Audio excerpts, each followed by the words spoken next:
यह वीडियो भारत में diverse investment options का पता लगाएगा, जिसमें इक्विटी स्टॉक और इक्विटी म्यूचुअल फंड जैसे उच्च रिटर्न संभावित रास्ते से लेकर गवर्नमेंट सेविंग स्कीम्स और गोल्ड जैसे सुरक्षित विकल्पों तक आपके पोर्टफोलियो को आपके risk tolerance and financial goals के अनुरूप बनाना शामिल है।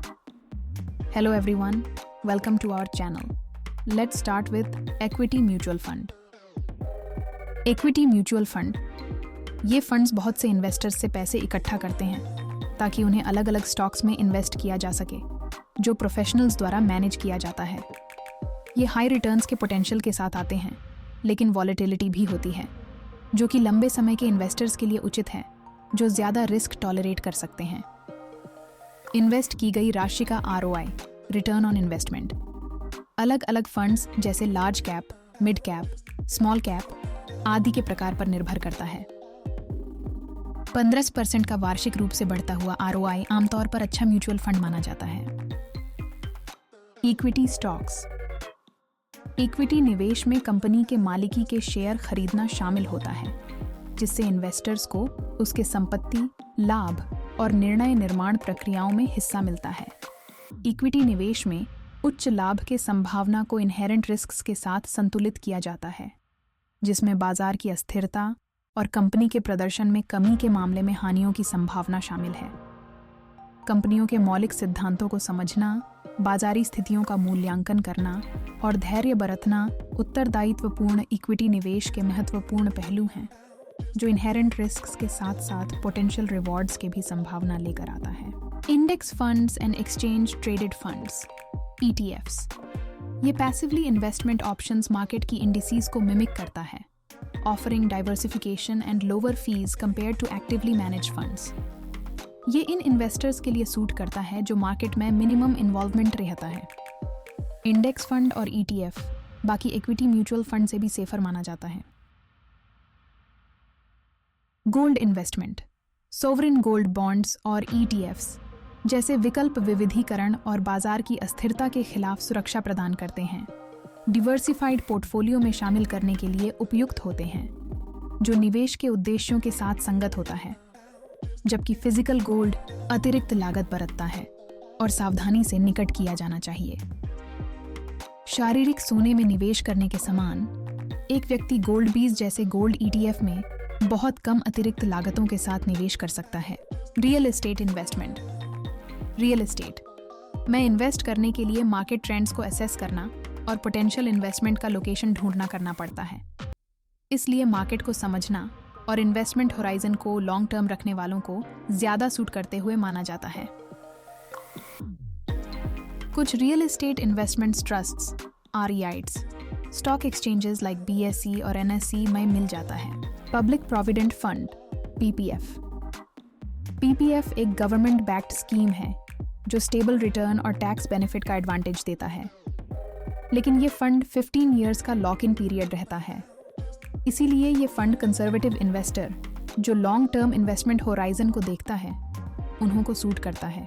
इसका current annual rate of interest लगभग 7.1% रहता है, जो कंपाउंड इन इंटरेस्ट के रूप से भरता है। Fixed deposits, FD middle class लोग के बीच पॉपुलर होते हैं, जो सिक्योर इन्वेस्टमेंट के साथ प्रेडिक्टेबल रिटर्न भी देता है, लेकिन इन्फ्लेशन यानी महंगाई के ऊपर रिटर्न देना मुश्किल होता है। कुछ FD रेट 3 to 6 और 7% पर एनम देता है। आजकल FD से ज्यादा लिक्विड फंड्स जैसा कि लिक्विड बीज, लिक्विड केस पॉपुलर माना जाता है, क्योंकि लिक्विड फंड्स में लॉक इन पीरियड नहीं होता है। National pension scheme, NPS retirement saving के लिए बनाया गया था, जो टैक्स बेनिफिट और इन्वेस्टमेंट फ्लेक्सिबिलिटी देता है among equity, debt and government securities. NPS जिसको ज्यादा सूट करता है, जो सिस्टमैटिक कॉन्ट्रीब्यूशंस के साथ लॉन्ग टर्म फाइनेंशियल सिक्योरिटी के लिए प्लान करता है। ये फंड इक्विटी और डेट में इन्वेस्ट करेगा, जो प्रोपोर्शन इन्वेस्टर को सिलेक्ट करना पड़ता है, इसलिए रिटर्न भी एक दूसरे से वेरी करता है। सुकन्या समृद्धि योजना, SSY ये गवर्नमेंट स्कीम लड़की बच्चों के लिए बनाया गया था, जो टैक्स बेनिफिट के साथ अच्छा इंटरेस्ट रेट भी देता है, जो गर्ल चाइल्ड के फाइनेंशियल फ्यूचर के लिए बनाया गया था। SSY जिसको ज़्यादा सूट करता है, जो पेरेंट्स टैक्स सेविंग के साथ गर्ल चाइल्ड की फाइनेंशियल सिक्योरिटी को देखता है। ये फंड 8.2% पर एनम देता है, जो कंपाउंड इंटरेस्ट के साथ बढ़ता है। Senior citizen saving scheme SCS senior citizen saving scheme retiree के लिए बनाई गई है, जिनमें उचित ब्याज दर और टैक्स के फायदे होते हैं, और यह रिटायर में एक स्थायी आय का एक स्थिर स्रोत प्रदान करते हैं, साथ ही मूलधन संरक्षण भी।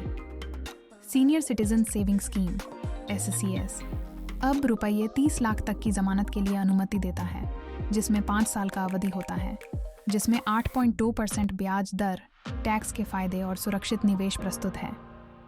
60 साल से अधिक उम्र के व्यक्ति के लिए यह अनुमति देता है कि वह एक से अधिक खाता खोल सकते हैं, नॉमिनेशन सुविधा प्राप्त कर सकते हैं और खाते को बैंकों और डाकघरों के बीच ट्रांसफर कर सकते हैं। नेशनल सेविंग सर्टिफिकेट NSC यह सेविंग स्कीम ऑफर करता है फिक्स्ड इंटरेस्ट रेट और टैक्स बेनिफिट्स, जो कंजर्वेटिव इन्वेस्टर को सूट करता है। ये स्टेबल इनकम देता है, लेकिन लॉक इन पीरियड 5 इयर्स का रहता है। इसका इंटरेस्ट लगभग 7% के आसपास रहता है, जो क्वार्टरली चेंज होता रहता है। किसान विकास पत्रा KVP इसका इन्वेस्टमेंट कम से कम ₹1000 का रहता है, लेकिन इसका कोई अपर लिमिट नहीं है। इस फंड का मैच्योरिटी 115 मंथ्स यानी 10 इयर्स का रहता है। ये फंड से जो आने वाला इंटरेस्ट टैक्सेबल है। आइए इन 12 इन्वेस्टमेंट ऑप्शंस को फिर से आखिरी बार समराइज करते हैं। Number 1, equity mutual fund offer करता है हाई रिटर्न।